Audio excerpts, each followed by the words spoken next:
appeler ignorants, qu'ils veulent appeler, comment il a dit Gaïd, Mugharrar bihim, voilà. Alors que c'est un peuple qui manifeste chaque jour. Et l'un des slogans les plus repris, c'est Macron dégage, Trump dégage. Donc toute puissance étrangère ne doit plus rien avoir avec la gestion de nos richesses et de notre pays. Donc la place de l'Algérie avec ses voisins au Maghreb, Afrique du Nord, ses rapports avec l'extérieur, l'Europe, l'Occident, la Russie, également sont des dimensions qui sont très importantes pour la compréhension de des perspectives que nous voulons donner à ce mouvement. Bien sûr, une chose sur laquelle on s'entend tous, c'est que le principal responsable, c'est ce pouvoir que nous voulons tous dégager, parce que celui qui fait partie du problème ne peut pas faire partie de la solution. Changer et pas dégager. Donc, qu'est-ce que vous voulez dire par la nuance? Oui, on voudrait bien le voir aujourd'hui. Donc, on passe la parole directement au public. Samir, tu veux apporter quelque chose? Voilà, le public. Donc, la liste pour vous inscrire, elle a déjà été ouverte chez Ahmed Ben Barkan.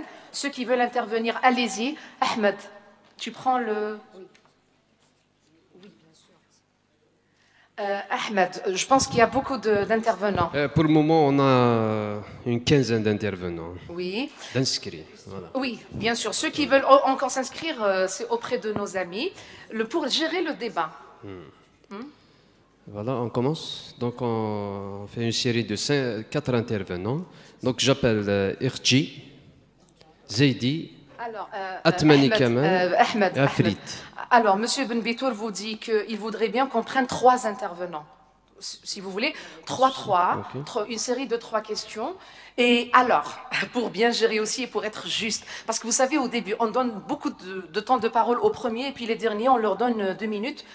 Dès le début, donc, essayez d'intervenir en 3 minutes, pas plus. Il ne faut pas que ça excède pour que vous laissiez la chance aux autres. Allez-y, le premier. Merci. Azul Felaoun, bonjour. Aslama, M. Ben Bitour. J'ai apprécié votre intervention avec Rezali sur Chaîne 3. Là, vous étiez beaucoup plus précis, plus condensé pour une feuille de route de sortie de crise. Vous avez mis en avant la dimension économique urgente qui actuellement est prise dans l'euphorie générale de la révolution. Je dis révolution et non pas Irak. Et donc là, il y a urgence à y aller de l'avant rapidement. Je reprends ce que vous avez dit, donc géostratégie, et j'ai relevé savoir, technologie et sciences. Voilà, donc la maîtrise du savoir. Alhamdoulilah, c'est facile avec le MTI, avec etc. etc. Hein. L'intelligence artificielle. La dernière fois, quand je suis venu pour la première fois, j'ai parlé de ça. Voilà l'arme. L'arme qui est dans la main de tout le monde. 2. La question géostratégique, vous n'avez pas assez bien développé quelle est la place de l'Algérie, quelles seraient ses actions possibles avec ce mouvement, avec l'espace nord-africain. Ensuite, vous avez développé donc pour la question nationale, etc. Vous avez parlé de militarisation. Actuellement, tout le mouvement... Oui, militarisation. J'ai bien fait de dire ça. Parce que tout ce qu'on fait, on le fait par rapport à des personnes. Alors que l'action, c'est nous qui menons l'action et c'est eux qui réagissent. Démilitarisons, faisons ce qu'on a à faire, sans tenir compte de ce qu'ils peuvent bien penser. Je crois que c'est le meilleur moyen d'aller vite et je reviens encore à cet instrument. Il peut être utilisé à bon escient, comme il peut être aussi notre propre destruction, l'outil de notre destruction. Monsieur Ben Bitour, moi je reviendrai immédiatement à la question essentielle. N'est-il pas temps de taper dans la fourmilière? Il ne nous reste que 2 ans. Sinon on va aller droit dans le bassin. Si le peuple a faim, quelle que soit l'intelligence, quel que soit le truc, il n'écoutera plus personne. Que faut-il faire rapidement pour aller de l'avant et nous sortir du piège qui nous pend au nez, qu'on ignore, qui est celui de la question économique, urgente. Aujourd'hui, à Alger, il y a des personnes qui se réunissent pour faire une proposition. Mais parallèlement, ne pensez-vous pas qu'il faille immédiatement lancer la question économique et des problèmes financiers, etc., etc. Merci beaucoup.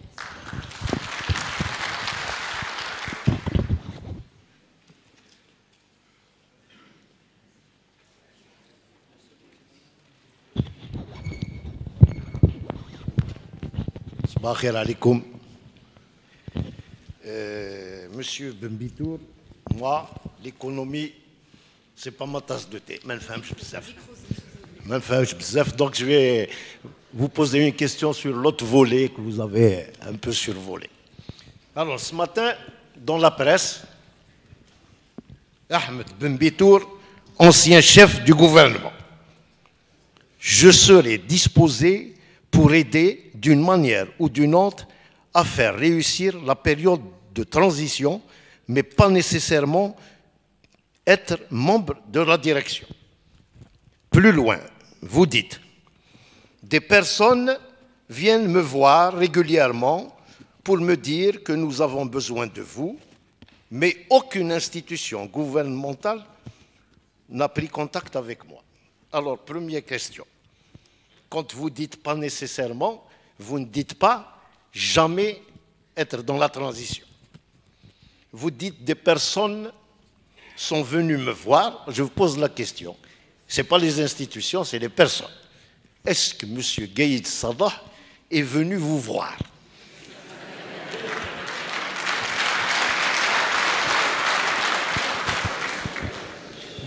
Deuxième question. Est-ce que, si vous êtes dans la transition, est-ce que vous n'avez pas peur d'être victime du syndrome Irhalouga, vu que vous avez été un membre dirigeant de ce pays durant le Bouteflika? Même si pour ceux qui disaient après Bouteflika, le niveau de Bouteflika. Donc, est-ce que vous n'avez pas peur que la rue sorte et dise M. Benbitour dehors? Merci.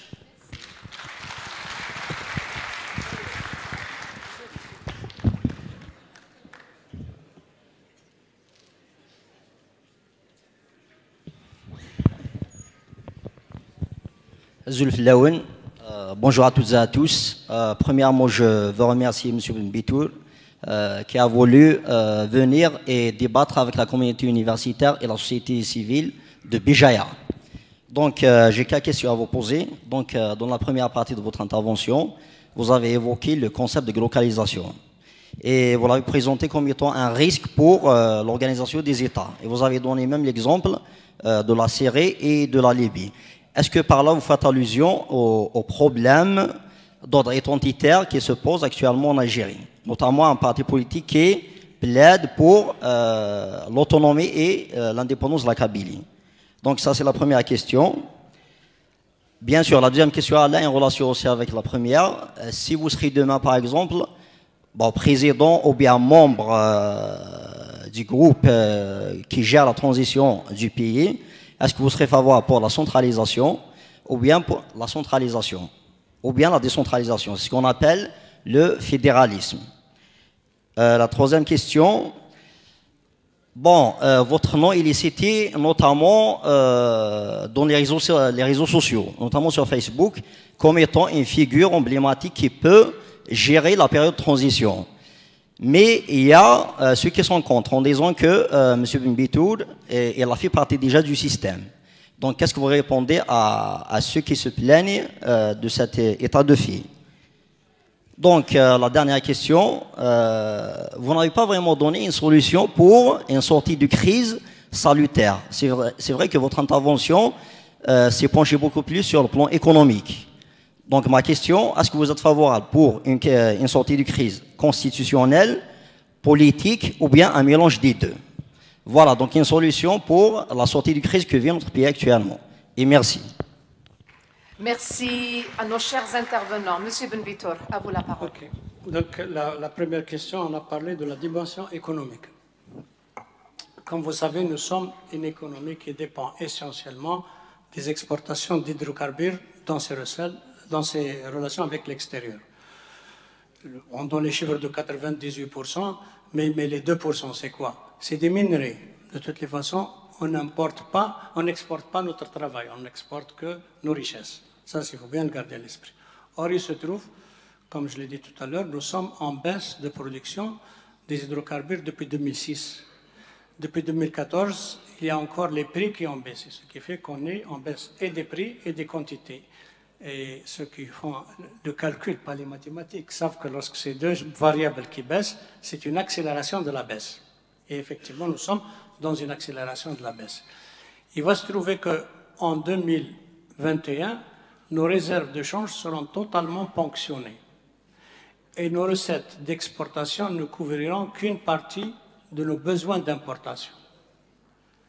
Et là, ça va être la pénurie. Malheureusement, au jour d'aujourd'hui, on ne pourra pas échapper à une situation d'austérité entre 2020 et 2024 au moins. Parce que quelle que soit la qualité d'un programme, quelle que soit la compétence de ceux qui le mettent en œuvre, vous ne pouvez pas avoir les premières solutions en moins de 5 ans. Donc il faut bien comprendre que si demain on veut aller vers la solution, ça me permettrait de répondre aussi à d'autres questions en même temps, si on veut aller à la solution, il faut qu'il y ait une parfaite concordance entre la population et les gouvernants. Parce qu'il faudrait qu'ensemble, on accepte de passer par une période d'austérité. Ça, c'est le premier élément qu'il faut garder. Donc voilà le problème économique. Bien sûr, il y a des solutions. Je reviendrai parce qu'il y a une autre question qui parle des solutions, je crois. Quelle est la place dans l'environnement international? Bon, l'Algérie a une position géostratégique fondamentale. Gardez à l'esprit quand même que lorsque l'Algérie a été colonisée, tous les pays de la région ont été colonisés. Et lorsque l'Algérie a lancé sa révolution d'indépendance nationale, tous les pays de la région en ont bénéficié grâce à la révolution algérienne. Ça, c'est un élément fondamental, historique. Il y a aussi la position géostratégique de l'Algérie, parce que nous sommes quand même une partie importante de la Méditerranée.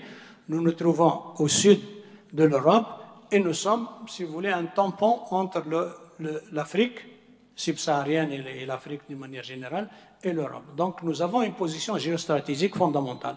Il se trouve que malheureusement, nos gouvernants n'ont pas su profiter de cette position géostratégique fondamentale pour qu'on ait, sur le plan international, la place que nous devions avoir. Et ça, c'est quelque chose d'important.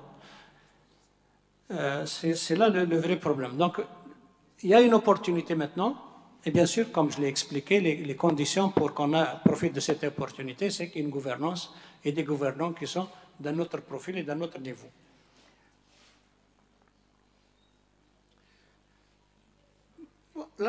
La marche, je pense encore une fois que c'est quelque chose qui n'était pas attendu. Moi, j'avais parlé justement de l'explosion de la rue, mais Dieu merci, il n'y a pas eu explosion de la rue, mais il y a au contraire une marche bien organisée, avec une maintenance maintenant, puisqu'on est là depuis plusieurs semaines et ça marche très bien. Mais, je le répète encore une fois, comme je l'ai dit à plusieurs occasions, il faut absolument arriver à ce qu'il y ait un objectif un peu plus précis que celui d'aujourd'hui. Aujourd'hui, on est dans les noms. Je voudrais juste vous citer l'expérience de Tunis et du Caire en 2011. L'expérience de Tunis et du Caire en 2011 a montré que lorsque la population s'installe à un endroit stratégique de la capitale, même si elle n'a pas de programme, même si elle n'a pas de leadership, elle est capable de faire partir le chef de l'État. Mais justement, par le fait qu'elle n'ait pas de programme et qu'elle n'ait pas de leadership, elle n'est pas capable de réaliser le changement. Et notre marche a réussi déjà un premier résultat, puisqu'elle a fait partir le chef de l'État. C'est bon. Maintenant, il faut arriver au changement. Et pour arriver au changement, il faut absolument définir ce qu'on entend par changement, comment le réaliser, et donc négocier donc, la réalisation de ce changement. Donc ça, c'est indispensable.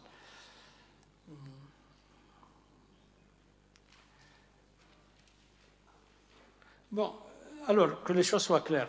Quand je dis je n'ai pas eu de contact avec les tenants du pouvoir, ça veut dire aussi avec les personnes. Parce que je ne vais pas avoir contact avec les murs du pouvoir. Si j'avais eu contact, ce serait avec les personnes. Donc, que tout soit clair, je n'ai contact. Je n'ai reçu personne. Moi, je ne vais pas chez les gens. Y compris les ambassadeurs. Les ambassadeurs des pays étrangers demandent à me rencontrer. Je leur dis toujours, venez prendre un café à la maison, bienvenue, pour que j'aille dans votre bureau, pas question. Et c'est valable aussi pour tous ceux qui sont responsables. Donc si un responsable vient, il vient à la maison. Donc ils ne sont pas venus. Et quand je parlais de personnes, je parlais des individus, des gens qui viennent me demander, s'il vous plaît, etc., etc. Nous avons besoin de votre savoir, si vous pouvez vous mobiliser. Et je le réponds toujours comme j'ai toujours répondu. Donc je suis prêt à apporter mon savoir au service des gens, mais je ne voudrais pas m'imposer comme étant celui qui les dirige. Ça, que les choses soient claires. Mais je serai prêt à faire tous les efforts nécessaires pour que puisse les aider à d'abord définir une plateforme nécessaire et comment négocier les moyens pour y arriver. Donc, c'est pas. Alors, fusible membre du gouvernement. Je voudrais rappeler seulement un certain nombre de choses. Il faut faire la différence entre un membre du gouvernement et un appartenant au système. D'accord? Moi, je ne suis pas arrivé au gouvernement avec Bouteflika. D'accord? On m'a proposé déjà, à la fin des années 80, d'être au gouvernement et je me suis... Enfin, j'avais dit que je ne l'acceptais pas. Quand c'est Mohamed Boudef est arrivé, donc j'ai été appelé à être dans le gouvernement pour assurer la coordination entre la présidence et le gouvernement, parce que c'est Mohamed Boudef, quand il est arrivé, ce n'est pas lui qui a formé le gouvernement, donc il m'a demandé donc de me trouver dans le gouvernement. Je me suis trouvé dans le gouvernement. Or, en arrivant au gouvernement, qu'est-ce que je trouve? Je trouve un service du ratio de la dette qui est de 86%. C'est-à-dire quand on reçoit $100 de recettes, on laissait $86 pour la dette. Et il ne restait que $14 pour gérer tous les besoins du pays. Et donc, c'est pour ça qu'on était entré dans un système d'endettement qui faisait que chaque année, la dette devient plus courte, jusqu'à ce qu'elle soit arrivée à 3 ans où c'était impossible. Le premier trimestre 1994, on était à 114%. Ça veut dire lorsque nous recevons $100 de recettes d'exportation d'hydrocarbures, hydrocarbures et services, il fallait trouver encore $14 ailleurs pour payer la dette. Et donc, il fallait aller au rééchelonnement de la dette. Il faut bien comprendre. Et donc, il a fallu faire ce rééchelonnement de la dette, ce qui m'a amené à rester dans 5 gouvernements consécutifs pour assurer les équilibres financiers du pays. Et lorsque j'avais terminé ma mission dans les équilibres financiers, vous le voyez bien que le pays, depuis 1994, n'a jamais eu de problème financier. J'ai proposé une restructuration du système bancaire qui a été refusée par le chef du gouvernement, ce qui m'a amené à quitter le gouvernement en 1996. Donc, ce n'est pas la première fois en 2000 que j'ai quitté le gouvernement, je l'ai déjà quitté en 1996. Ensuite, lorsque le président Zeroual a décidé des élections présidentielles anticipées, j'ai été invité à accepter le poste de chef de gouvernement. Et j'avais refusé parce que j'ai dit tout simplement, on ne va pas vers des élections, on va vers une désignation et donc je ne peux pas prendre la responsabilité de vendre. Parce que Badi, vous êtes compétent, vous êtes cadre à l'étranger, à l'extérieur, donc si c'est vous le chef du gouvernement, ça va donner des résultats. J'ai dit non, je ne peux pas vendre les débris. On est dans les élections alors qu'on est dans la désignation. Et donc j'avais rejeté l'offre. Avec l'arrivée du président actuel, donc... il a insisté pour que je sois avec lui dans le gouvernement en me disant clairement que lui va s'occuper de l'extérieur et moi de l'intérieur. Mais au bout de quelques mois, et lorsqu'il a voulu légiférer par ordonnance, ça veut dire que comme s'il n'y avait pas de gouvernement et comme s'il n'y avait pas de parlement, j'ai décidé de quitter. Voilà un peu donc. Alors, s'il vous plaît, ne croyez pas que j'étais au service de qui que ce soit. J'étais dans le service de mon pays. J'ai eu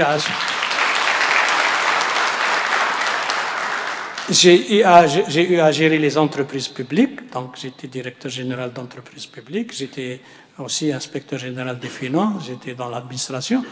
C'est tout à fait normal, je suis au service de mon pays et les promotions naturelles viennent lorsque vous avez la compétence. Je n'ai pas été promu par un parti politique, ni par une clique quelconque. C'était seulement les compétences et chaque fois, on a fait appel à moi, je ne suis jamais allé demander un poste quelconque.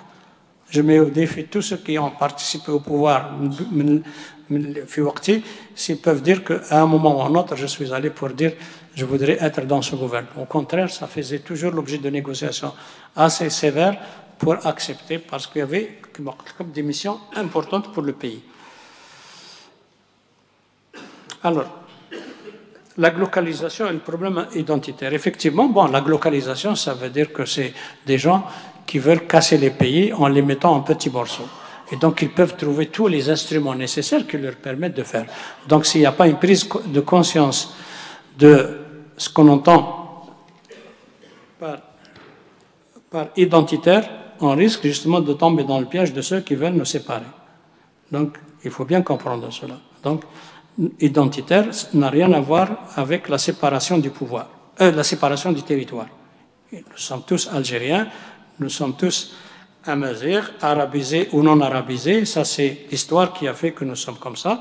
Mais nous n'avons pas besoin de définir une région particulière qui soit celle qui est le porte-drapeau en dehors des autres. Peut-être le porte-drapeau, bien sûr, mais avec les autres, à côté des autres, oui, mais pas en dehors des autres. Centralisation, fédéralisme. Alors, il faut bien comprendre, on parle souvent de fédéralisme. Quand on dit fédéralisme, ça veut dire que vous avez des gouvernements locaux et un gouvernement central fédéral, n'est-ce pas? Alors, imaginons un peu la fédération de quelqu'un de Annaba, par exemple, d'accord?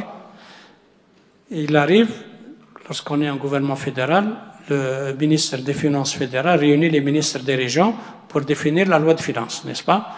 Et il y a des régions qui ont des excédents, d'autres qui ont des pénuries. Donc arrive le ministre des Finances de la région de comment ça s'appelle, Ouregla, et le ministre des Finances de la région d'Annaba. Il va lui dire, bon, si toi tu as le pétrole et les hydrocarbures, donc le gaz, etc., donc si tu as beaucoup de ressources, si tu peux m'en donner. Il va lui poser la question, tu couvres ton budget de combien? Et il va lui dire, je le couvre à 25%, donc j'ai besoin de 75%. Qu'est-ce qu'il va lui répondre? Il va répondre, si c'était 75 et tu as besoin de 25, je peux faire un geste, mais je ne peux pas faire 75 à la place de 25. Or, au jour d'aujourd'hui, nous avons un système de gouvernance centrale qui reçoit toutes les recettes et qui les distribue automatiquement à tout le monde. Donc, il faut bien garder à l'esprit que si on va dans un gouvernement fédéral, ça va pousser à ce qu'il y ait des États fédéraux qui sont beaucoup plus développés que les autres. Vous le savez très bien, si vous prenez le Canada, si vous prenez le gouvernement de l'Ontario ou le gouvernement de l'Est, il y a une très grande différence de niveau de vie entre les deux. Donc il faut bien comprendre, c'est très important, quand on parle de fédéralisme, il faut comprendre son mécanisme. Ce n'est pas un mécanisme qui va aller vers la justice sociale et la redistribution. Donc il faut faire attention. Est-ce qu'il y avait décentralisation? Donc, moi, voilà le programme. Moi, je propose qu'il y ait 15 pôles régionaux d'investissement. Les régions, ce sont les départements à l'indépendance. Chaque région commencera par une monographie de la région pour définir quelles sont les priorités de la région. Et on va mettre les systèmes d'investissement des banques d'affaires et pas de banques commerciales, c'est-à-dire des banques qui ne travailleront que sur l'investissement. Il n'y aura pas des clients qui ont un compte dans cette banque ou quoi que ce soit, spécialisés dans la gestion des investissements. Les bureaux d'études, bien sûr, pour faire les études de faisabilité des projets, et l'administration de gestion des investissements. Et donc, avec ces 15 régions, il y aura une décentralisation totale de la décision d'investissement dans la région. Ça, c'est le premier élément qu'il faut garder à l'esprit. Si quelqu'un vient investir dans les priorités, bien sûr, il aura des facilités, y compris financières. S'il n'est pas dans les priorités de la région, bien sûr qu'il va investir, qu'il aura toutes les facilités administratives, mais pas de facilités financières parce qu'il n'est pas dans les priorités de la région. Ça, c'est pour. Maintenant, au niveau de la gouvernance de l'État, au niveau, par exemple, de la présidence de la République, vous savez que nous avons deux institutions. Une institution qui s'appelle le CNES et une institution qui s'appelle l'Institut d'études de stratégie globale. Qu'est-ce qu'elles font? Pas grand-chose. Moi, je dis, tout en restant dans l'austérité et l'économie, leur budget, on va le partager en créant 4 hauts commissariats. Un haut commissariat à la promotion des compétences nationales, c'est-à-dire qu'il aura la charge d'aller repérer les compétences nationales à l'intérieur du pays et à l'extérieur et les mettre au service du pays, et ils sont disponibles. Et maintenant, avec l'éthique, même ceux qui sont à l'extérieur peuvent travailler pour le pays sans avoir à entrer, parce que souvent, ils ont des enfants, ils ont des problèmes, etc. Et donc, ils voudraient bien travailler pour le pays sans avoir à entrer. Donc, ça, c'est le premier. Le deuxième au commissariat, à l'éducation citoyenne, parce que nous avons un problème de citoyenneté. Et donc, il faut qu'il y ait un haut commissariat spécialisé dans les politiques d'éducation citoyenne. Le troisième haut commissariat, c'est celui à l'écriture des feuilles de route pour les programmes gouvernementaux. Je vous avais dit tout à l'heure qu'une des conditions pour réussir, il faut qu'il y ait les feuilles de route. Donc, il y aura une institution spécialisée pour faire les feuilles de route et un haut commissariat donc éducation citoyenne, promotion des compétences, écriture des feuilles de route, et oui, prospective et politique énergétique. Parce qu'il faut sortir de la dépendance des hydrocarbures. Mais on ne peut pas sortir comme ça. Il faut quand même qu'il y ait une stratégie très bien définie.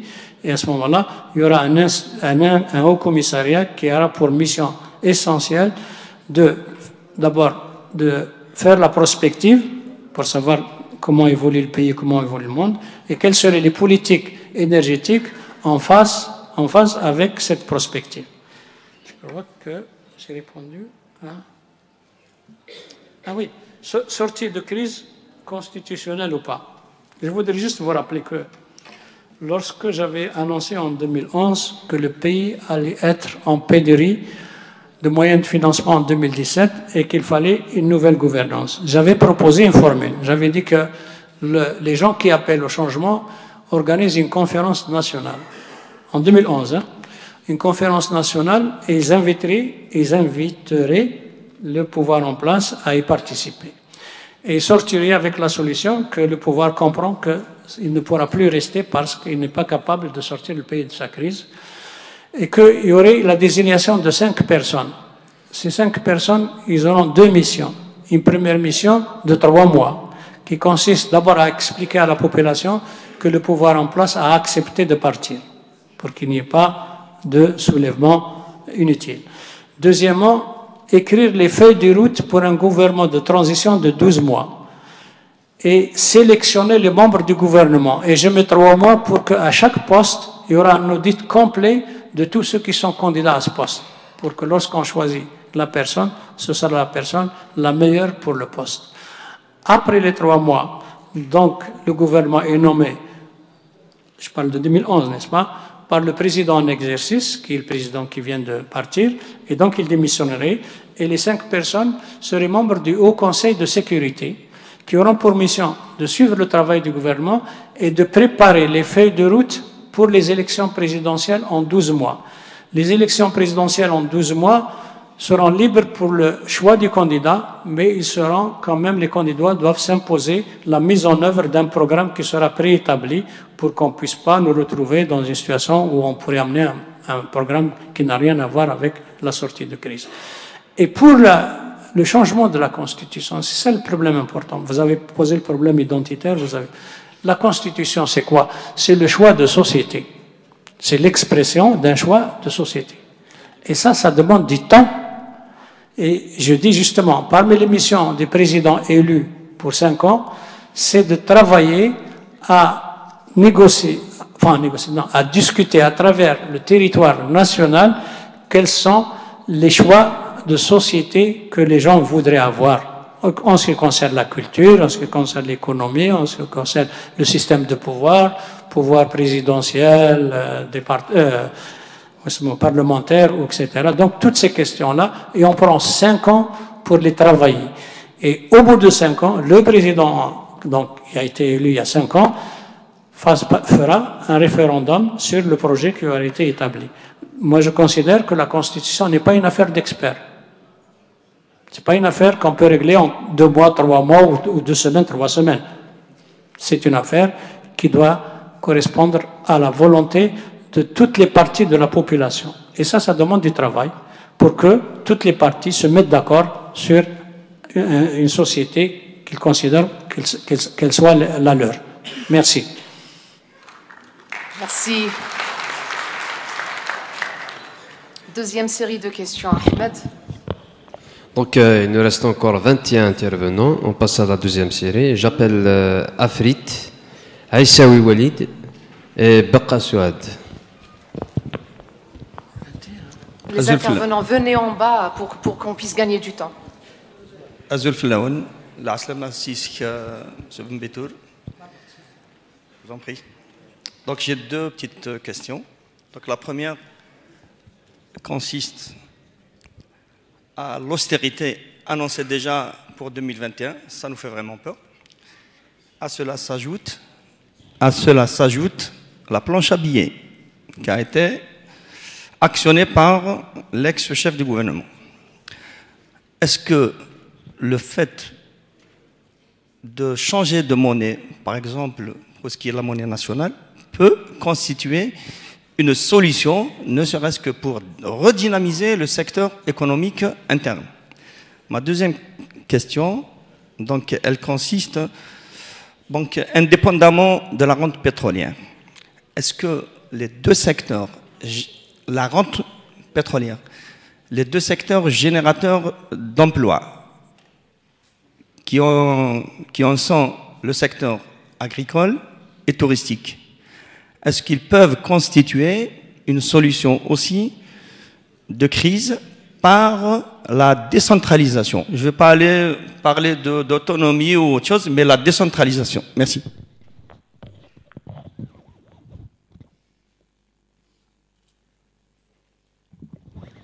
Monsieur Ben Bitour, salam alaikum. Azul Filaoun, la Aslamane, j'ai l'honneur de la William Fgayet. Alors, j'ai deux questions. La première question, en année 2011, tu as annoncé une initiative de changement démocratique en Algérie. Est-ce qu'aujourd'hui, quelle solution qui t'a proposée pour le changement démocratique? La deuxième question, en 2014, tu as... Démocratie. La deuxième question, en 2014, tu as démissionné les élections présidentielles. À cause, je pense, à cause que les élections pas propres. La question qui se pose ici, est-ce que tu confirmes que le poste de président de République en Algérie fait par des mains rancuneuses? Je pense que tu m'as compris, par la DRS et l'armée. Et merci.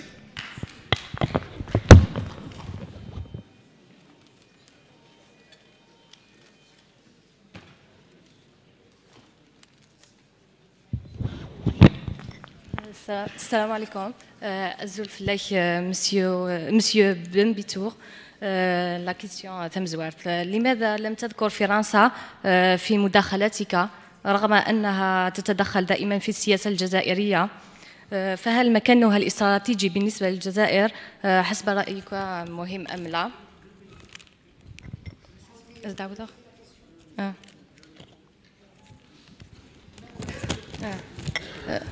لماذا لم تذكر فرنسا في مداخلتك رغم أنها تتدخل دائما في السياسة الجزائرية؟ فهل مكانها الاستراتيجي بالنسبة للجزائر حسب رأيك مهم أم لا؟ La deuxième question. Monsieur Ben Bitour, لقد توليت رئاسة الحكومة بين 1999 و2000 لمدة 9 أشهر، ثم قدمت استقالتك بسبب خلافاتك مع بوتفليقة الذي كان رئيسا آنذاك. هل يمكن أن نعرف أبرز الخلافات مع بوتفليقة؟ وأريد أن أعرف كيف كانت لك الضمير والشجاعة في ترك هذا المنصب الحساس؟ وشكرا.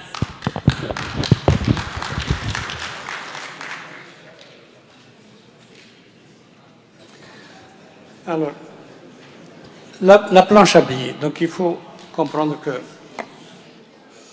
chez nous, la politique monétaire n'a pas de relation avec l'économie. Elle a de relation avec le budget de l'État. Puisque, comme vous le savez, les recettes budgétaires sont la fiscalité ordinaire, celle qu'on prend sur les salaires, sur la TVA, etc., et la fiscalité pétrolière. La fiscalité pétrolière, chez nous, elle est prise sur les recettes d'exportation. D'accord? Avec la baisse des recettes d'exportation, il y a automatiquement une baisse de la fiscalité pétrolière.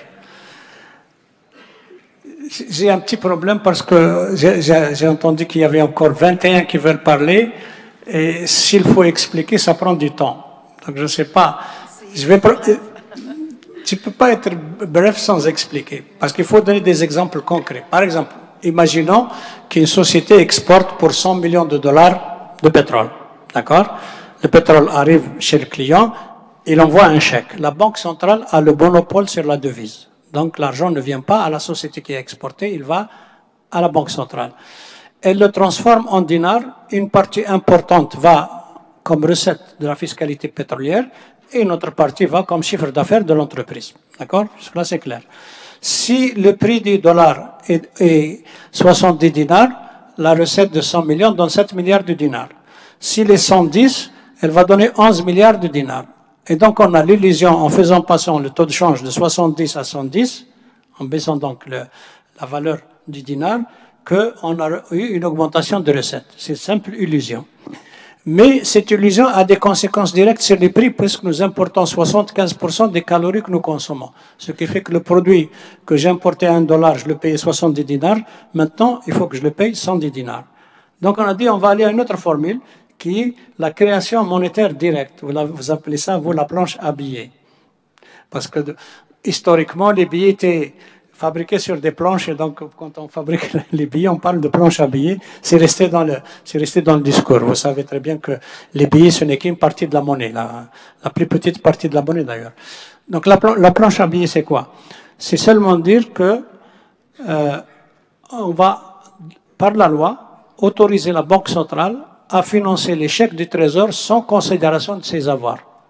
Est-ce qu'il a l'argent ou il l'a pas? C'est pas ça ce qui est posé. Quand il y a un chèque qui est émis par le Trésor, et vous en recevez tous, parce que vous êtes des fonctionnaires, eh ben, il est automatiquement honoré par la Banque centrale. Donc, ça fait une création monétaire, effectivement. Enfin, création monétaire. Ça fait une capacité d'achat. Si les produits sont disponibles sur le marché, ça n'a pas de problème. Mais demain, en 2021, lorsqu'on sera en austérité, que les produits ne seront pas là, ce qui fait que l'argent avec lequel vous pouvez acheter 10 kilos, vous allez pouvoir acheter seulement 2 kilos. Et donc, à ce moment-là, automatiquement, le prix va passer 5 fois plus. Et donc, il y a ce qu'on appelle une hyperinflation. Et c'est ça les dangers de cette situation de création monétaire pure.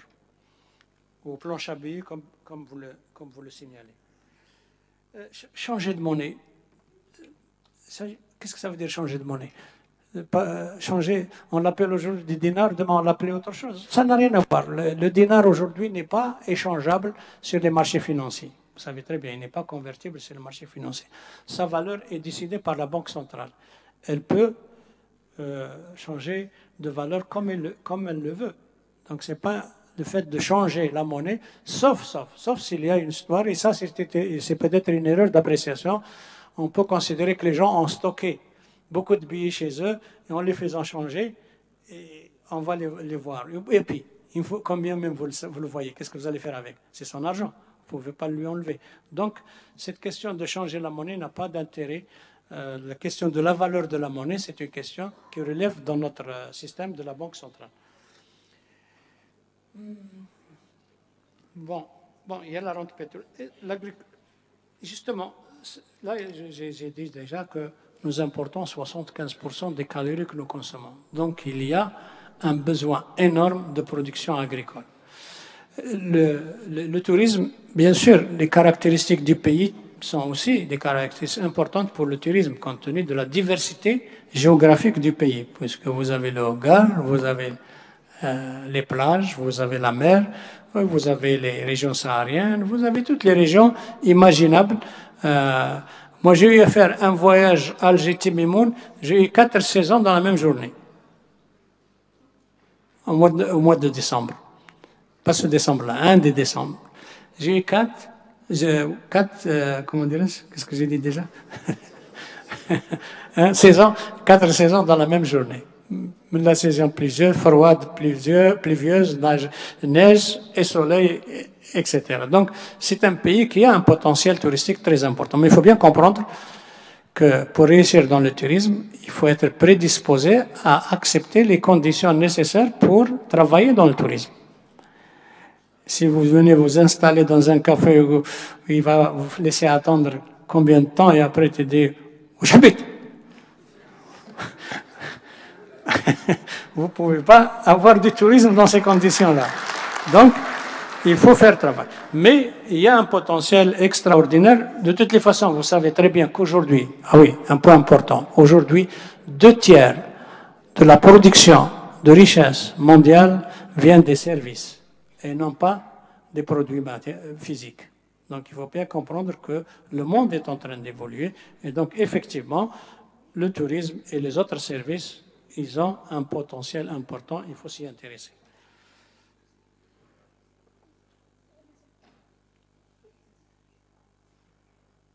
Alors, 2014, vous savez, j'avais annoncé dès le départ que dans tous les pays de la région, si le chef d'État en exercice se présente à une élection, ce n'est plus une élection, c'est une désignation. Et donc, il ne laisse de chance à personne.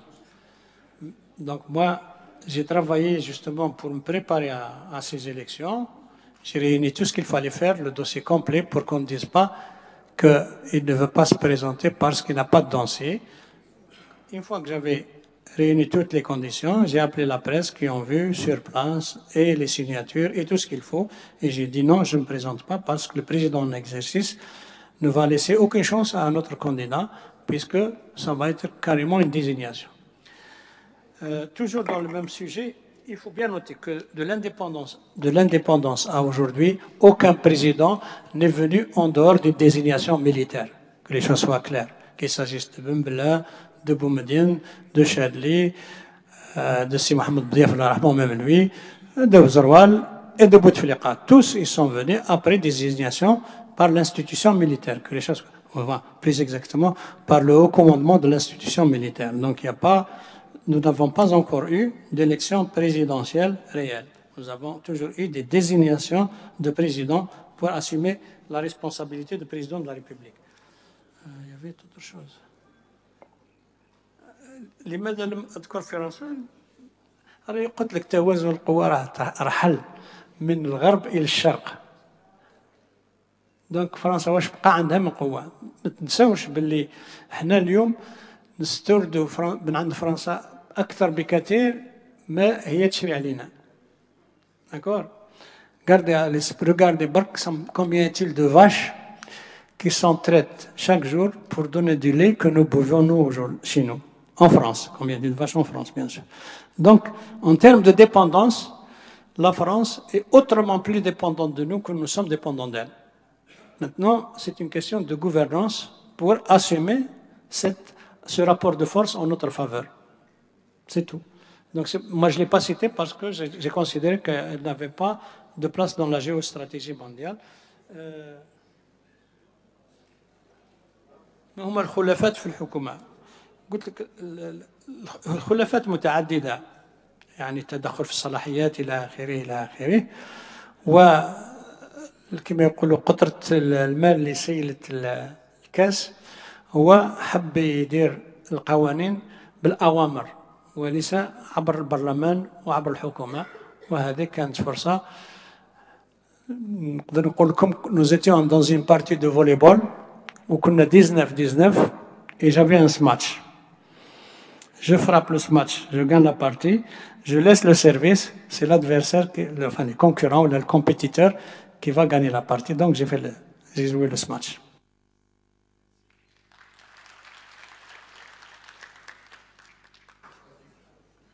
Ahmed. Donc j'appelle donc Amzal,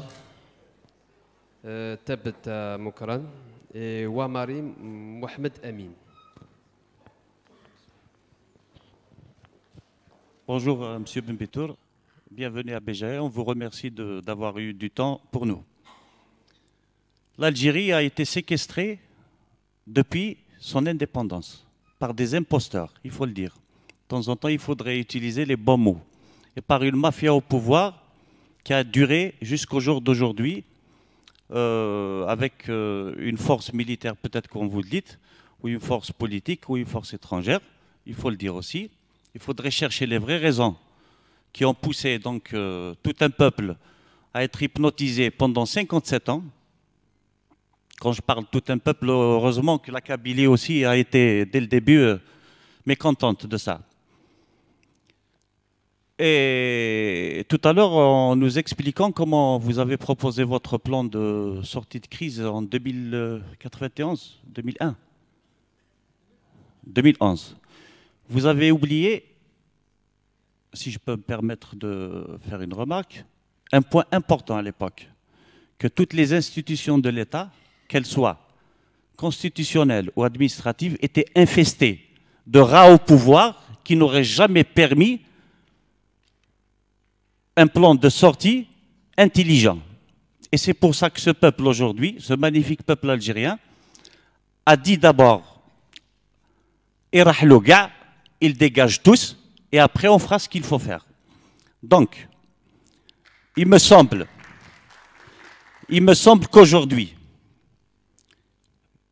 qu'il faut qu'on évite de se dire on aurait pu faire ça, on aurait pu faire cela, on aurait pu nous imposer, on aurait pu forcer. Aujourd'hui, il faut regarder une chose très importante. Le peuple est sorti le 22 avec un seul objectif. Un lot de revendications communes à 48 wilayas et à toutes les tendances, donc ethniques, d'âge. Si aujourd'hui nous allons nous contrarier sur les solutions, le système va se régénérer de ses cendres. Donc si nous sommes partis avec les mêmes objectifs, nous devons finir avec les mêmes objectifs. Il est impératif. Donc il me semble qu'il est préférable et qu'il est indispensable d'écouter d'abord les revendications du peuple qui disent système dégage. Bon, c'est à étudier et à délimiter, bien sûr, dans les postes, dans les symboles et dans les puissances aussi, qu'elles soient militaires ou civiles. Le peuple réclame une période de transition, une première peut-être d'une moyenne durée, pour avoir le temps de faire sa constituante et d'avoir ses élus par le vote. Il veut aussi une constitution. Il veut aussi une constitution et un changement de la loi électorale. Donc, quelle solution proposez-vous pour mettre en œuvre ce calendrier le plus vite possible et pour qu'il réussisse le mieux possible? Merci. Une deuxième question, s'il vous plaît. Vous étiez chef du gouvernement. Est-ce que vous avez la moindre information à nous communiquer concernant la rumeur de vente de gaz, enfin de livraison gratuite de gaz pour la France? Est-ce que c'est une vérité ou une rumeur? Vous posez directement les questions parce que moi تعديني الكلام vous me posez parce que ما نكملش الريتم هي نقولوا وتلحقنا تبوزي les questions سن ça oui. Il n'y a pas de souci, il n'y a pas de souci. Il n'y a pas de souci. On essaie juste de vous exhorter à être... oui. Ah. Notre ami, oui, oui, merci.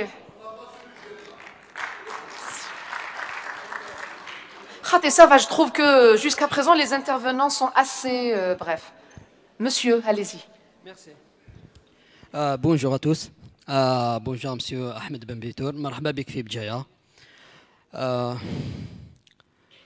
Donc, je pense, bon, ma question directe, quel est le système financier qui est adéquat pour l'Algérie qui vient? La deuxième question, par rapport aux impôts. Quel est donc actuellement, vous ne voyez pas que l'impôt actuellement qui est injecté dans les produits, soit dans les produits, donc entre parenthèses, soit services ou autres, on freine le pouvoir d'achat des Algériens actuellement. Donc ça, dans le cadre financier et la révision, quelle est votre proposition à la révision du code fiscal de 1975? Un autre point, et le dernier je pense,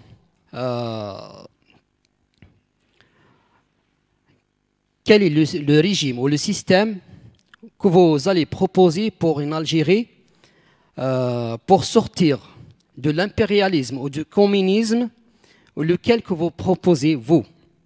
Merci.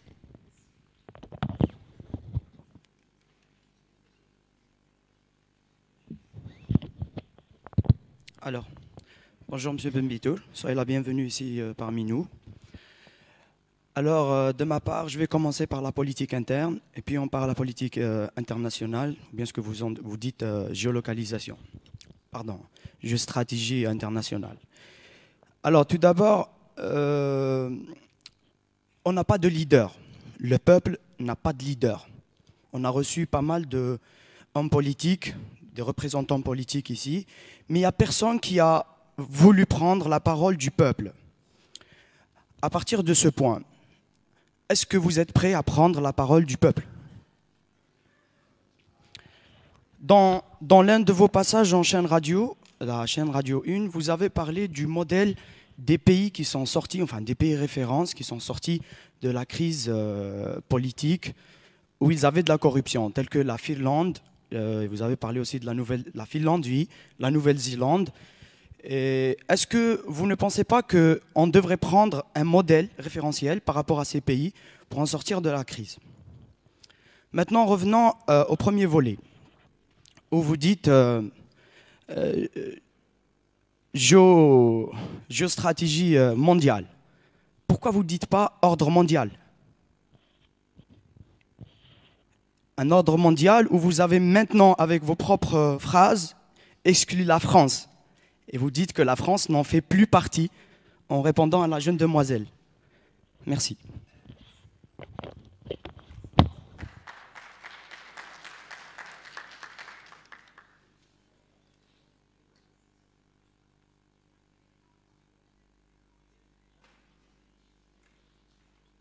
Oui, d'accord. Bon, ne pas se contrarier, bien sûr, évidemment qu'il ne faut pas se contrarier. Donc, c'est tout à fait clair, net et précis. Besoin d'une période de transition, c'est nécessaire, tout à fait nécessaire. J'avais proposé déjà en 2011, pas seulement aujourd'hui. Oui, c'est ce que j'avais déjà proposé en 2011, pas seulement aujourd'hui. Pour la Constitution, nous sommes peut-être sur une différence. Moi, encore une fois, comme je l'ai expliqué, je ne reviens pas là-dessus, la Constitution doit être l'émanation d'un choix de société. Ça ne peut pas se faire en quelques mois. Ça, qu'il faut les choses claires. À moins que vous voulez l'imposer aux gens, voilà la Constitution qu'il vous faut. Donc, livraison de gaz à la France, je n'ai pas connaissance. J'ai été ministre de l'énergie aussi. Je n'ai pas connaissance d'une livraison gratuite de gaz à la France. Donc, je ne sais pas qui a dit ça, ni comment, ni quoi que ce soit.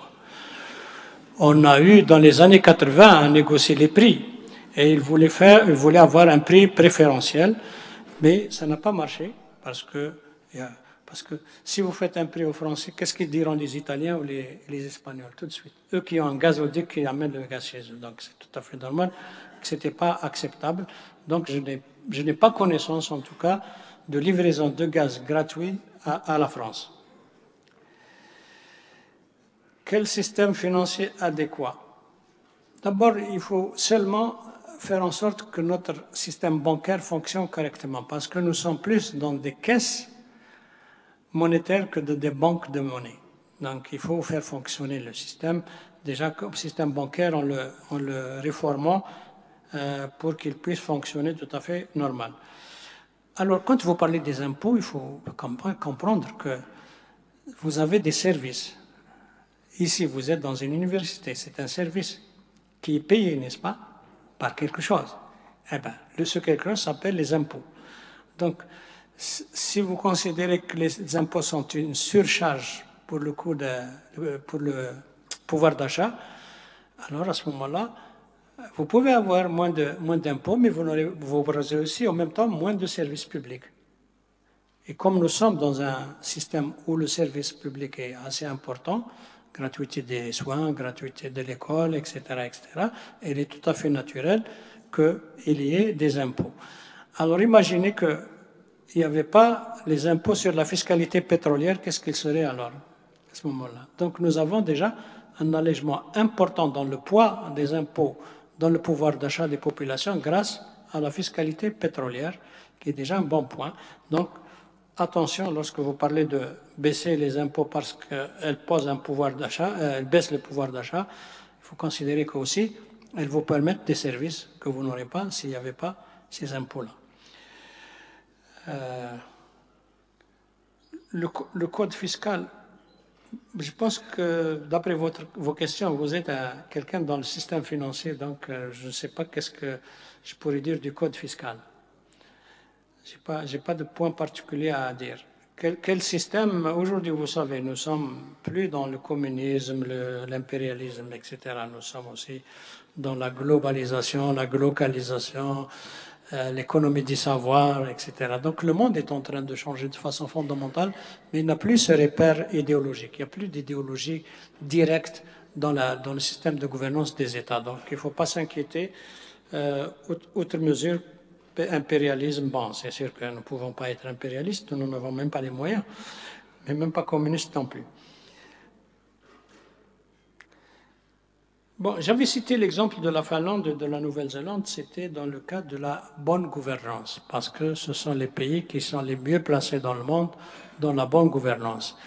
Et c'est des pays qui sont de petits pays, ce ne sont pas des pays qui ont... La Finlande est sortie de la dominance URSS et s'est construite, donc ce n'est pas qu'un pays qui aurait pu avoir des moyens importants pour faire. La Nouvelle-Zélande aussi, il était sous le contrôle soit de la Grande-Bretagne, soit plus ou moins de l'Australie, et il s'en est sorti.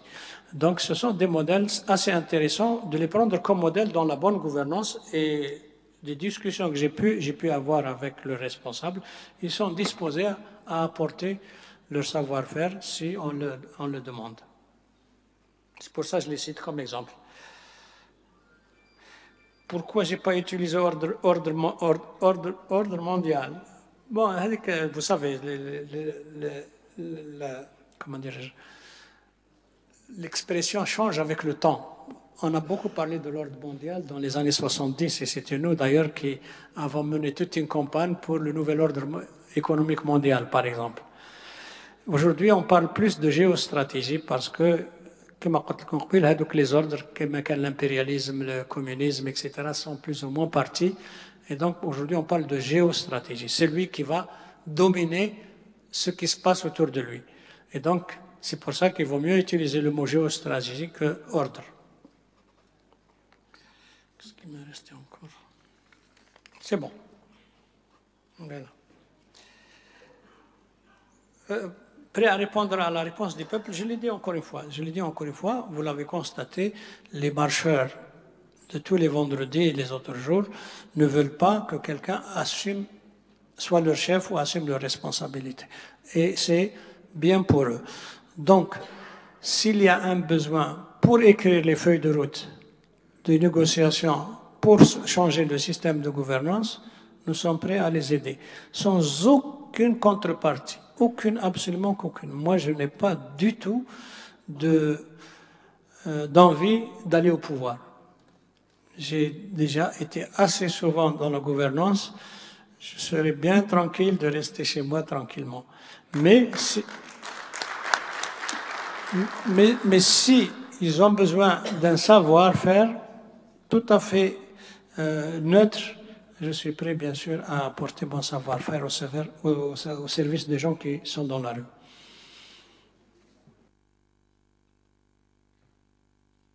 Ahmed. Donc, on passe à la 4e série. Donc, j'appelle Qassimi, Saïd et Brahimi.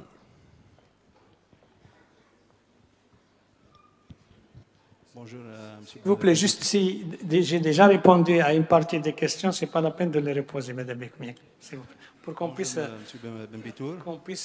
utiliser convenablement notre temps. Merci.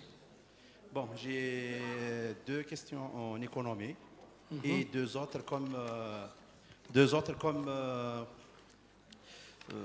je dirais, intervention suite à vos réponses aux questions. La première, pour l'économie, je pose la question sur la dévaluation du dinar. On sait que certains pays optent pour la dévaluation ou bien à la sous-estimation de leur valeur, de la valeur de leur monnaie, comme la Chine. Actuellement, avec l'économie de la Chine, l'euro fait 7,54 yuan. Donc, est-ce que l'Algérie a, c'est-à-dire si elle a opté pour la dévaluation de sa monnaie, est-ce que c'est pour développer son économie? Deuxième question, c'est sur l'impact des poursuites. Éventuellement, il y aura des poursuites contre les grands patrons qui ont quand même bénéficié des facilités, de la corruption, des prêts bancaires du régime en place. Quel impact sur notre économie? Les deux points que je vous soulevais, vous avez dit que l'État fédéral va créer des inégalités. Est-ce qu'actuellement on ne vit pas des inégalités? Il suffit de voir entre Béjaïa et Sétif pour voir que nous sommes dans un pays qui n'est pas fédéral, mais où les inégalités sont palpantes. C'est vraiment, on les voit chaque jour. Voilà. Le dernier point, j'espère que j'ai bien compris, vous avez dit que vous avez refusé de travailler avec un président désigné. Mais est-ce que Bouteflika en 1999 a été élu?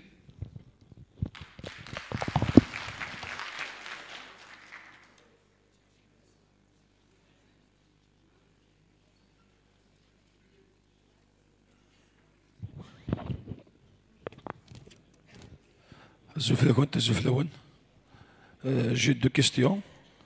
La première question est simple. Comment peut-on faire une transition économique? La deuxième question sur le fédéralisme. Vous avez expliqué d'un point de vue économique que le fédéralisme n'est pas la solution. Mais qu'on veuille ou non, en Algérie, il y a une diversité culturelle, linguistique et même idéologique.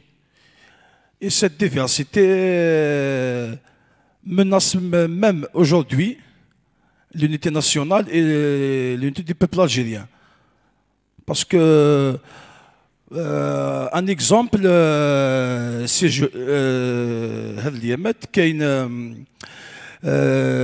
une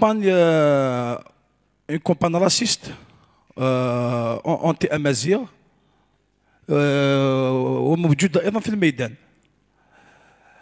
نعطيك مثلا la définition d'un progressiste chez les islamistes. Un progressiste chez les islamistes, c'est tout d'abord un kabyle. C'est un kabyle, c'est un zouave. C'est un féministe, c'est un communiste, etc. Cette diversité est dangereuse. Comme diversité est dangereuse. Alors, est-ce que ce n'est pas le fédéralisme qui est la seule solution pour gérer ces diversités?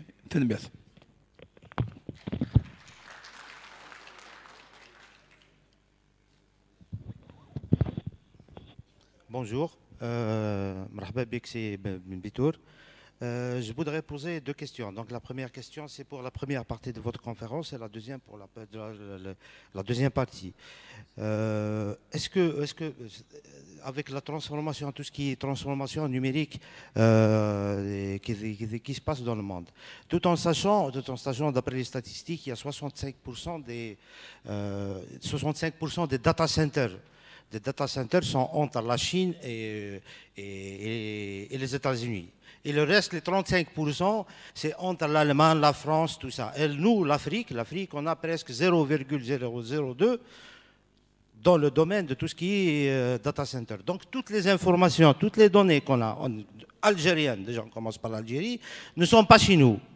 Ne sont pas chez nous. Tout ce qui est banque, toutes les données ne sont pas en Algérie.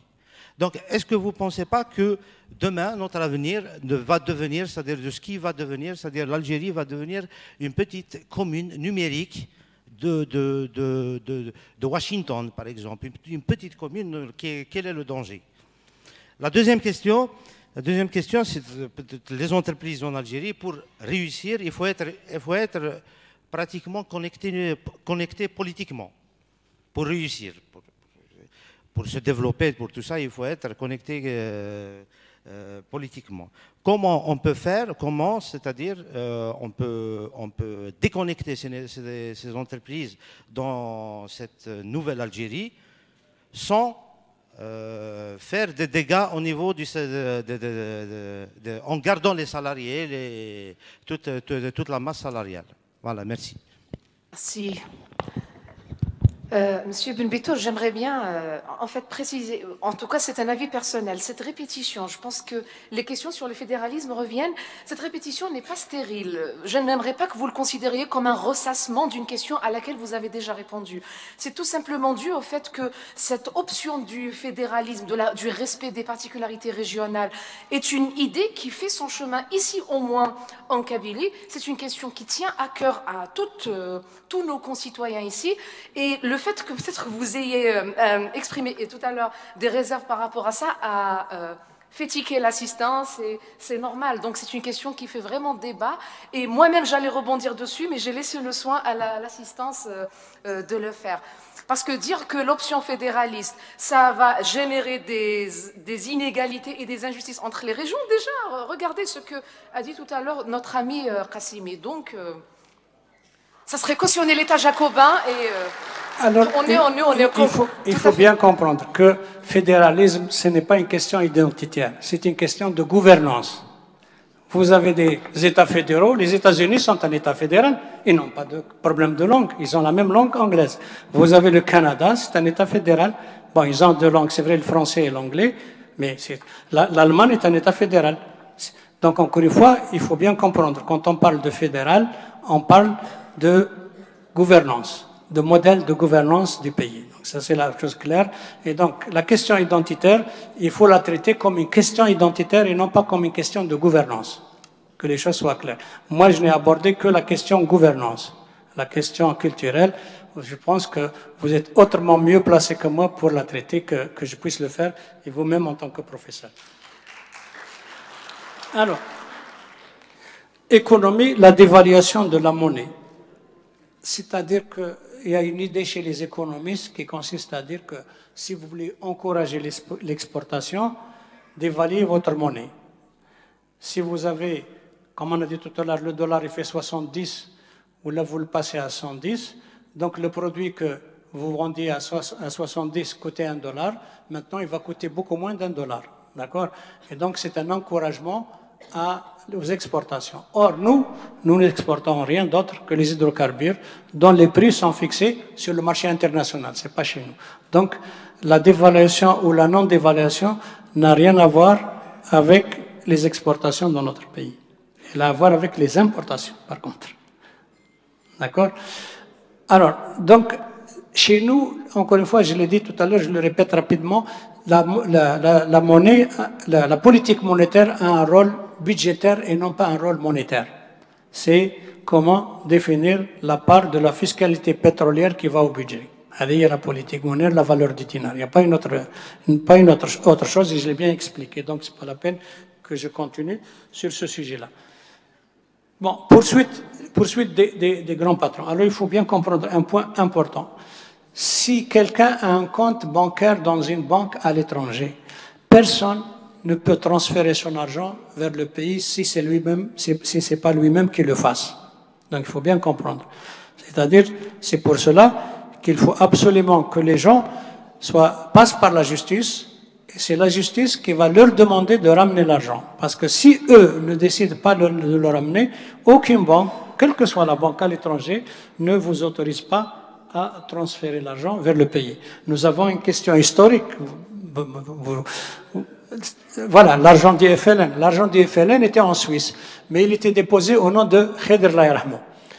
Eh bien, qui Toufa Kheder, on n'avait pas la capacité de le transférer, et donc finalement, il a fallu des négociations et des négociations pour en faire une banque algérienne en Suisse.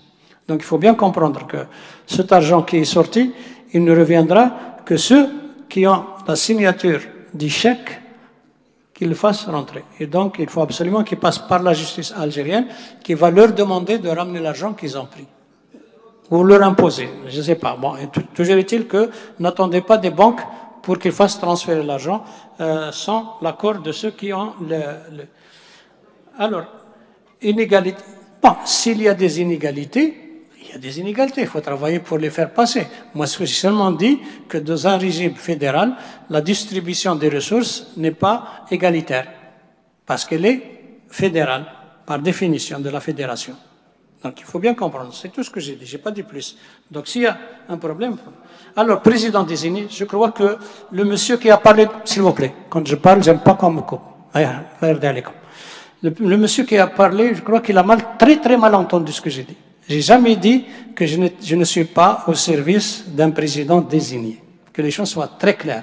J'ai dit tous les présidents qui sont venus en Algérie ont été désignés. Et moi, j'ai travaillé avec plusieurs présidents en Algérie. Donc la question n'est pas est-ce que je suis, j'ai expliqué que j'étais au service de l'État algérien et non pas au service du système algérien.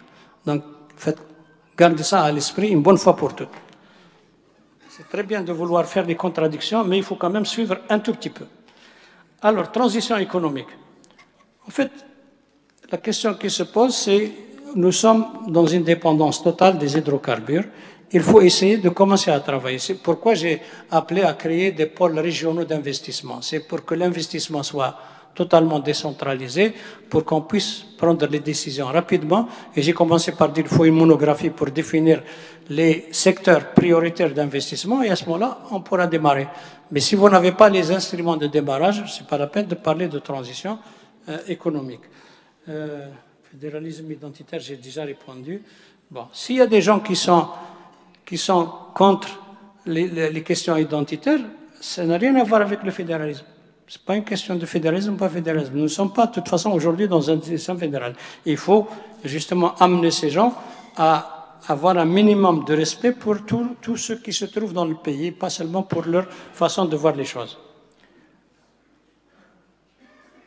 Alors, la numérisation, j'ai dit tout à l'heure qu'en fait, c'est l'Inde aujourd'hui qui est en train de dominer la numérisation, parce qu'elle forme les meilleurs ingénieurs en tech.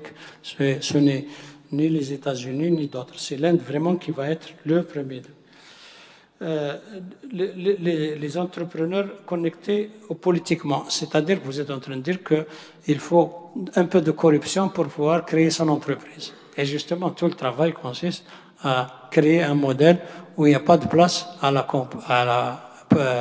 corruption, ou du moins il y a très peu de place à la corruption. Peut-être qu'il est très difficile d'avoir un système totalement sans corruption, mais il faut quand même qu'au moins sur un certain nombre de questions, notamment la création d'entreprises, il ne faut absolument pas qu'il y ait un quelconque centime de corruption dans la création d'une entreprise.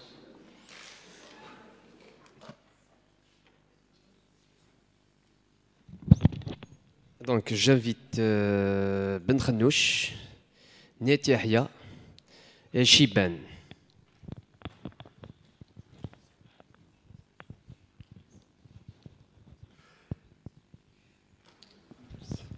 Merci, M. Benbitour. J'ai 3 questions à vous poser. Donc, la première question, est-ce que vous ne pensez pas que ce mouvement a mis à nu la faillite des élites algériennes, notamment dans leur incapacité à structurer le mouvement, à faire leur part du travail? La rue a fait son travail, mais le reste, il n'est pas fait. Ma deuxième question, c'est, vous n'avez pas parlé de l'économie informelle. Quelle place pour l'économie informelle dans l'Algérie de demain? Est-ce que c'est facile d'éradiquer l'économie informelle, sachant que c'est le nid principal de l'affairisme? Ma troisième question, puisque vous avez reconnu que tous les présidents, bon, c'est connu de tout le monde que les présidents sont désignés par l'institution, le haut, mais l'important c'est que vous avez précisé le haut commandement de l'armée. La question que je me pose, c'est lorsque nous parlons de l'oligarchie en Algérie, on a tendance à parler de Haddad, de Koninef, etc., mais nous ne parlons jamais de l'armée. Je veux comprendre, vous en tant qu'économiste, proche du sérail pour au moins un moment, est-ce que vous considérez que le haut commandement de l'armée, plus exactement, c'est une oligarchie ou non? Merci. Le prochain.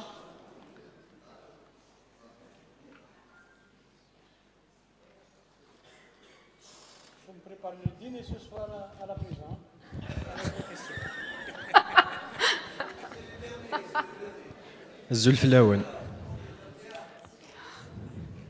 Zulflaouen. Je n'ai qu'une seule question, c'est que pensez-vous des interventions que Gaïd Salah fait actuellement, et pensez-vous que Gaïd Salah c'est le sauveur ou bien il fait partie de la bande? Merci. Merci. Le troisième.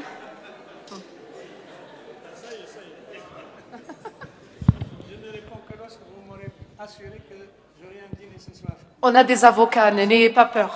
Nous avons beaucoup d'avocats ici. Il y a tous les dînes que vous voulez. Monsieur Mbitour, donc, deux questions m'ont été précédées, bon nombre juste avant. Donc, une seule question est de Qemen. Lors d'une intervention lors du congrès du RCD dernièrement, vous avez été très bref et on a constaté un petit peu un changement dans vos propositions pour les sorties de crise. Vous avez parlé beaucoup d'économie de connaissances. Et aujourd'hui, avec votre intervention au début, l'orientation a été la même.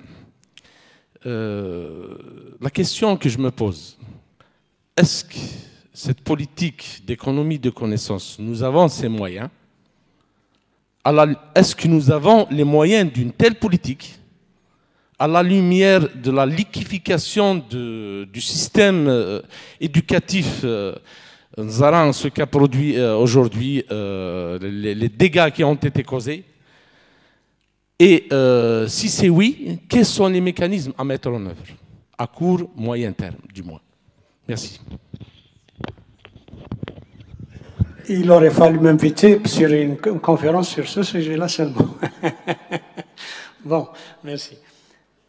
Alors, il faut bien noter que les élites algériennes n'ont pas été partie prenante, y compris au démarrage de la révolution algérienne, en différence avec, par exemple, les Vietnamiens. Vous savez que les chefs de la révolution vietnamienne sont des agrégés d'histoire, que ce soit Giap, que ce soit, comment il s'appelle déjà là, Ho Chi Minh, tous les deux. Donc, vous savez, donc, c'était pas le cas chez nous. Donc, les élites ont, dès le départ, été un peu marginalisées par rapport à la conduite de la révolution. Et lorsqu'on parle d'élite, c'est ça le vrai problème. Lorsqu'on parle d'élite, il faut parler d'institutions d'élite, parce que des élites, chacun tout seul, ça ne mènera à rien. Or, jusqu'à aujourd'hui, nous n'avons pas encore construit des élites. Quand je parle du Haut Commissariat à la promotion des compétences nationales, c'est justement pour créer une institution qui pourra regrouper les élites pour les mettre au service du pays. Sinon, chacun restera de son côté sans faire grand-chose. Oui. L'économie informelle. Bon, il faut bien comprendre une chose importante. Un commerçant à Metlili, qui se trouve à 630 km d'Alger, il prend son téléphone portable, il appelle son fournisseur à Sétif. Il lui dit, j'ai besoin de 10 tonnes de produits, tant d'huile, tant de sucre, tant de ci, tant de cela. Okay? Il raccroche. Le lendemain à 8 heures, le camion est devant son magasin pour lui pour lui fournir plutôt ce produit-là. Et c'est partout comme ça. Donc, vous voyez à Insalah, Tamarasset, Élysée ou ici ou ailleurs.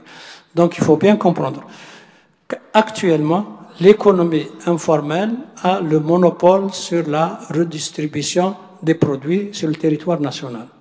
Si vous n'avez pas un système de distribution des produits national autre que l'économie informelle, n'attendez pas à ce que vous puissiez la faire partir. Parce que si elle part, il n'y aura plus d'approvisionnement dans le pays. Donc, c'est toujours bon d'avoir des idées générales sur les questions, mais il faut la regarder concrètement, qu'est-ce qu'elle occupe dans l'espace. Il se trouve qu'aujourd'hui, c'est l'économie informelle qui approvisionne tout le pays. Qu'elle en profite, qu'elle en fasse, ça, c'est parce qu'il n'y a pas une fiscalisation de l'économie informelle. Et donc, il faut un travail pour fiscaliser l'économie informelle qui deviendrait formelle. Mais au jour d'aujourd'hui, elle est nécessaire. Alors, oligarchie militaire. J'ai bien expliqué qu'il y a eu trois niveaux d'oligarchie. Il y avait l'oligarchie des grandes familles au XIXe siècle en Europe. Il y a eu les oligarchies militaires dans les pays d'Amérique latine, au Brésil, Vous entendez parler de Vargas.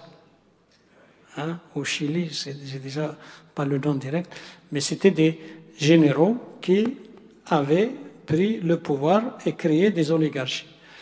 Chez nous, c'est pas encore visible. Je ne peux pas dire que les chefs militaires sont des oligarques, parce que oligarques, comme encore une fois, on l'a défini comme tout à l'heure, ce sont des gens qui n'assument pas de responsabilité, qui imposent le choix de décision sans en assumer la responsabilité.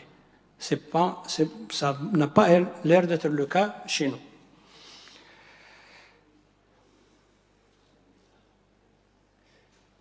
Vous me posez les questions sur les interventions de Gaïd Salah. Bon, Gaïd Salah parle au nom du commandement de l'institution militaire. Ces interventions sont distribuées de façon à ce qu'après chaque semaine, il ouvre une petite porte. Il faut que le chef de l'État parte. Il a parlé du 102, mais il a parlé du 102, du 7 et 8. Et aujourd'hui, on n'a pas encore vu le 7 et 8, on a vu que le 102. Et c'est comme ça que ça se passe. Donc, il est le porte-parole d'une institution qui est en train d'essayer de répondre semaine en semaine, mais pas de trouver une solution globale rapidement et vite. C'est ce que je constate. Bon, l'économie du savoir. Aujourd'hui, c'est ça. J'ai dit tout à l'heure que déjà 2/3 de la production mondiale de richesse vient des services. Donc, on est déjà dans les services. L'économie du savoir s'impose. Nous avons quand même 200 000 diplômés universitaires qui vont sortir chaque année. C'est un potentiel. Mais c'est une charge aussi. Parce que comment trouver 200 000 emplois à 200 000 diplômés universitaires annuels? L'administration est surchargée. J'imagine que le système d'enseignement est déjà surchargé, etc. Et donc, c'est un problème. Et justement, c'est pour ça que je dis qu'il faut aller à l'économie du savoir. L'avantage que nous avons aujourd'hui par rapport à l'économie du savoir, c'est la démocratisation de l'accès au savoir. Aujourd'hui, n'importe quel professeur, n'importe quelle personne peut avoir accès au savoir partout dans le monde, sans se déplacer de sa chambre, même pas de sa maison. Donc il faut y aller dans l'économie du savoir, c'est indispensable. Et je pense que les moyens, il faut se mettre à y travailler. Mais Oppenheimer, qui est un grand physicien, a dit que il joue sur les mots. Oui, il est anglophone, mais il joue sur le mot français, parce qu'il parle français aussi. Il a dit pour que ça résonne, il faut qu'il y ait un résonateur. Est-ce que vous avez entendu quelque chose maintenant? Je viens de frapper sur mon genou, il le fait. Donc vous n'entendez rien. Ensuite, il frappe sur la table. Vous entendez un peu mieux. Ensuite, il frappe sur le verre de cristal, et là, vous entendez beaucoup plus. Donc, pour que ça résonne, il faut qu'il y ait un résonateur. Si on doit profiter de l'économie du savoir, il faut avoir au moins des gens qui ont le savoir nécessaire pour comprendre ce que c'est que l'économie du savoir. Au pouvoir, bien sûr. Monsieur Ben Bitour, j'ai une question toute bête. Je vais me permettre de la poser parce que tous les Algériens se la posent. Puisque vous avez été proche des rouages du pouvoir, vous l'avez été quand même à un certain moment de votre vie. Dites-nous, de votre point de vue, qui décide aujourd'hui en Algérie? Qui décide? Qui fait les choses? Qui est le cabinet noir? J'ai l'impression que le peuple, depuis le 22 février, perd son temps à faire tomber des pions, y compris Bouteflika, c'était un pion. La preuve, il est tombé. La preuve, il est tombé. Donc, qui dirige? Moi, je veux savoir. Est-ce que c'est Tawfiq? Est-ce que c'est le Gaïd? Est-ce que c'est un autre cabinet noir invisible qu'on ne voit pas? Qu'on le fasse sortir au grand jour. Voilà, pour qu'on gagne beaucoup de temps. Merci.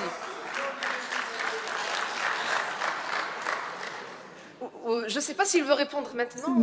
Moi, j'ai déjà dit que les caractéristiques de l'État algérien, c'est l'émiettement des pôles au sommet de la hiérarchie de l'État. Émiettement des pôles au sommet de la hiérarchie des pôles. Émiettement des pôles au sommet de la hiérarchie de l'État. Qui veut dire qu'il n'y a pas un chef qui domine tout le monde. Chacun a un petit espace de pouvoir. Et donc, tant qu'il y a le gâteau qui est là à distribuer, ça ne fait rien. Si je prends un 10e cette fois-ci, la prochaine fois je prends un 15e, c'est pas grave. Mais tant qu'il y a le gâteau, on est là pour se le partager. Lorsqu'il n'y aura plus le gâteau, ça fera exploser la machine. Et donc, je crois que les marches sont en train de faire quand même tomber les éléments du pôle, un après l'autre. Quand même, vous ne pensez pas que le président de la République n'avait pas le pouvoir de décision. Il avait au moins une partie importante du pouvoir de décision. Sinon, pourquoi il serait resté au poste de président de la République? C'est lui quand même qui désigne les gouvernements, c'est lui qui signe les décrets. Donc il faut quand même considérer qu'il a une partie de pouvoir. J'appelle Mouzaya, Bouhmila et Taïeb Melek.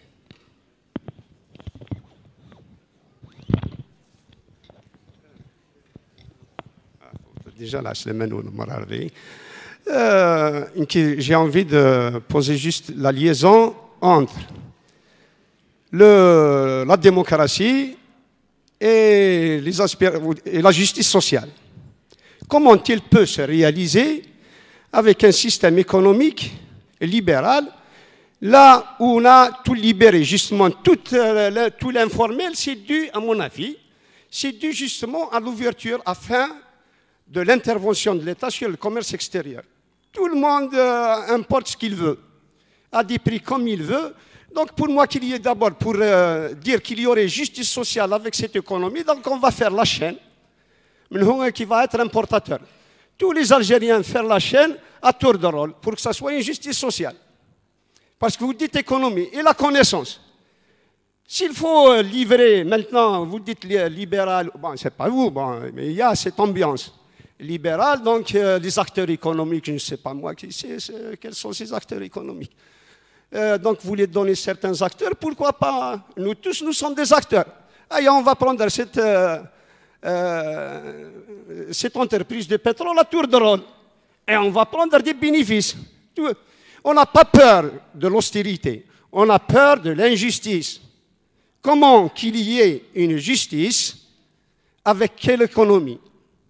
Si on maintient le même système économique. Voilà. Et les gens qui veulent rester sur le minimum, la démocratie et tout, ne pas avancer sur ce qui est différent entre nous, ça veut dire qu'on a peur d'avancer, qu'on a tous, quelque part, les idées des politiques antipopulaires. Ils ont tous des politiques antipopulaires. Pour moi, qu'on lance un truc sur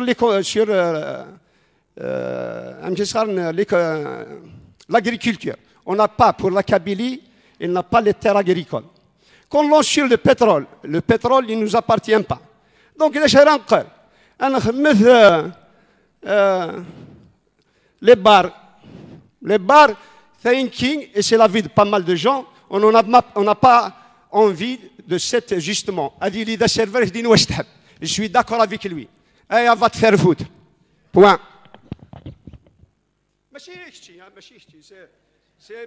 Le deuxième. C'est qui? Bouhmila? Bouhmila? Monsieur, vous avez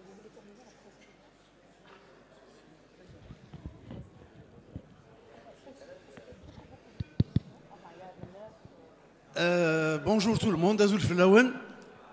D'abord, parce qu'en fait, il voudrait terminer avant 13h15. Oui, je sais, nous savons tous. Alors, d'abord, je suis très content d'avoir écouté un discours technocrate. C'est la première fois, vous êtes peut-être le 15e intervenant à cette tribune, et c'est la première fois qu'on nous parle de chiffres. C'est très bien. Sauf que j'ai deux, trois questions. La première, on nous cite souvent l'exemple de l'Espagne, le Portugal, où il y avait des dictatures militaires qui sont passées à des dictatures, je dirais, civiles, parce que c'est des pays ultralibéraux qui affament leur population quand même. Hein. Mais la question, est-ce que les militaires aujourd'hui, ils sont dans une mentalité, une phase historique où ils sont capables de céder le pouvoir aux civils? En d'autres termes, plus populaires, est-ce qu'ils estiment aujourd'hui, est-ce qu'ils peuvent se dire qu'on a assez d'argent pour aller l'investir, cet argent-là? C'est ça le... Est-ce que c'est ça? Mais sinon, vous avez aussi cité vous parlez de géostratégie mondiale, vous citez des exemples de la Chine et de l'Inde essentiellement, des géants en voie de développement fulgurant. Est-ce que vous ne trouvez pas que il y a un moment où il faut freiner un peu ces modèles de développement qui sont en train d'abîmer vachement la planète, hein? Et si tout le monde se met à polluer autant que l'Inde et la Chine, je ne sais pas s'il restera une terre dans laquelle nous allons vivre ensemble plus tard. Merci.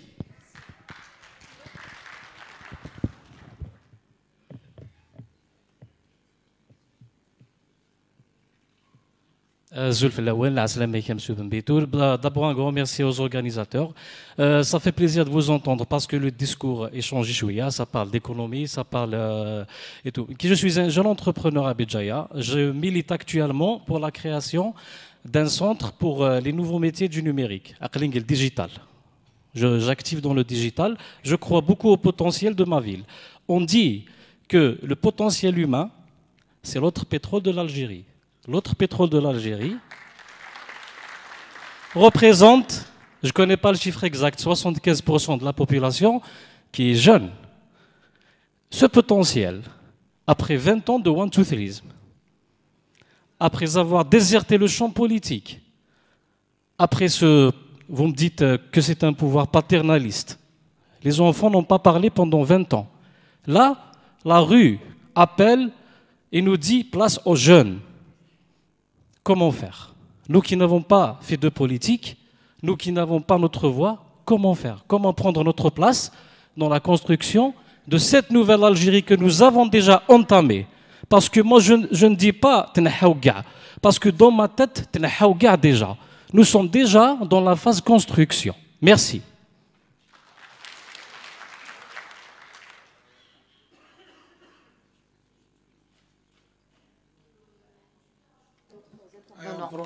Mais rapidement, on prendra des questions brèves pour les autres. Donc j'invite Houari Mohamed. Non, Zgarali. Préparez-vous s'il vous plaît pour gagner du temps. Houari Mohamed. مازال كرا نستا. Non, je pense qu'on verra. Alors bonjour. مرحبا يسونا à l'université Béjaïa. Moi, je vous pose des questions d'économie. Donc, j'ai la chance aujourd'hui de poser des questions d'économie à un économiste digne de nom.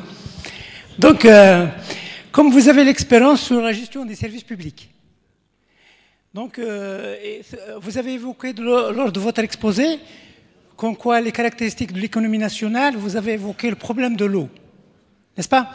Vous avez dit que nous disposons de 470 mètres cubes par an pour l'Algérien. Alors nous sommes dans une pénurie absolue. Donc, du moment que vous avez exercé, c'est-à-dire vous avez le pouvoir de gérer des services publics à l'époque, est-ce que, c'est-à-dire, pourquoi les gouvernants refusent de prendre des mesures pour corriger les déséquilibres? Parce qu'un pays qui est exposé à la rareté absolue de l'eau, je pense juste des modifications dans les choix de culture à cultiver pourraient avoir des conséquences importantes, d'une part pour la population locale, parce que c'est un produit de consommation par excellence, il alimente des populations directement, mais aussi, et ça pourrait avoir des conséquences importantes pour la balance commerciale du pays. Du moment que vous avez dit tout à l'heure qu'en quoi la balance commerciale du pays est déficitaire, n'est-ce pas? Donc, pourquoi vous n'avez pas agi au moment opportun pour remédier un peu à cela? Parce que l'eau en Algérie est une ressource rare, vulnérable, mais de l'autre côté est un vecteur de développement. Pourquoi vous n'avez pas mis l'accent sur ce problème-là? Merci. Juste 30 secondes. Parce qu'il y a beaucoup d'autres intervenants. Non, mais c'est un problème pointu, quoi. Je pense que vous avez posé votre question, s'il vous plaît. Gentiment, gentiment. Le prochain, s'il vous plaît. Je vous remercie, monsieur Bembitour. Il y a des gens qui ne vont pas intervenir, vous savez. Hein. Merci beaucoup de votre compréhension. Bon, Azul Flawen, monsieur Bembitour, c'est l'assistance Nina. Monsieur Bembitour, je vais vous faire un petit rappel juste historique. Ça fait 20 ans de ça, un certain 99, ça, cette assistance, sinon la moitié de cette assistance a été insultée d'un an, a été traitée d'un an à 2 km d'ici, à la Maison de la Culture, par celui qui fut notre président pendant 20 ans. Avec ça, je pense votre démission aurait-tu été auparavant démissionner avec cette population qui a dit non parce que cette population a réclamé juste des comptes à ce, ça veut dire à ce candidat au présidentiel. Tout simplement, elle a demandé des comptes. En 99, il y avait un jeune avec un pancarte, Monsieur Bouteflika, oui, on est où avec votre dossier devant la Cour des comptes? Et tout ça, merci. Il y a quelqu'un d'autre qui a été appelé. Il a donné des noms à Ahmed. Ah, d'accord. C'est bon? Je crois que c'est bon, s'il vous plaît. Voilà. C'est bon. Donc toutes nos excuses à ceux qui se sont inscrits. Mais je pense qu'on a eu justement dans les réponses pas mal d'explications qui permettent donc de se faire une idée quand même. Je le souhaite en tout cas. Donc je vais essayer pour vous libérer, vous aussi, parce que vous avez besoin d'aller faire autre chose que m'écouter. Oui, le micro, oui, pardon. C'est juste pour que je puisse... Alors, la question de justice sociale et système de gouvernance libérale, je voudrais vous rappeler seulement, parce qu'il faut, pour ne pas trop m'allonger sur la question, que le pays où il y a la justice sociale la plus développée, c'est la Suède. La Suède est un système économique libéral. Donc, il n'y a pas une contradiction entre la justice sociale et l'économie libérale. La justice sociale est une question de redistribution du revenu. Donc, le plus important, c'est avoir le revenu, avoir des politiques de redistribution. C'est pas parce qu'on est dans un système libéral qu'on ne peut pas avoir une bonne redistribution du revenu. L'Espagne et le Portugal étaient plus souvent, parce que l'Espagne et le Portugal étaient des systèmes autoritaires, et l'armée portugaise, par exemple, lorsqu'elle a vu les guerres de libération nationale en Afrique, par exemple en Angola, ils ont compris qu'il fallait changer. Et ils avaient eu ce fameux programme démocratisation, développement. Il y avait 3 D, démocratisation, développement et un autre D. Et ils ont pris quand même 15 ans. Non, pardon. 10 ans, de 74 à 85, pour mettre en place un système démocratique total. Et aussi, c'était la condition d'accéder à l'Union européenne. La même chose pour le Portugal. Vous le savez très bien que le Portugal avait vécu une situation un peu analogue à notre... l'Espagne, pardon, a vécu une situation un peu analogue à la nôtre, puisque le roi Franco était malade, et chaque jour on dit il est mort, il n'est pas mort, et ça a duré des années avant qu'il puisse y avoir les changements. Donc c'était des modèles européens qui ont fait un changement, et l'armée a compris qu'il fallait laisser la place au peuple, et ça s'est très bien marché. Comment bénéficier du potentiel humain?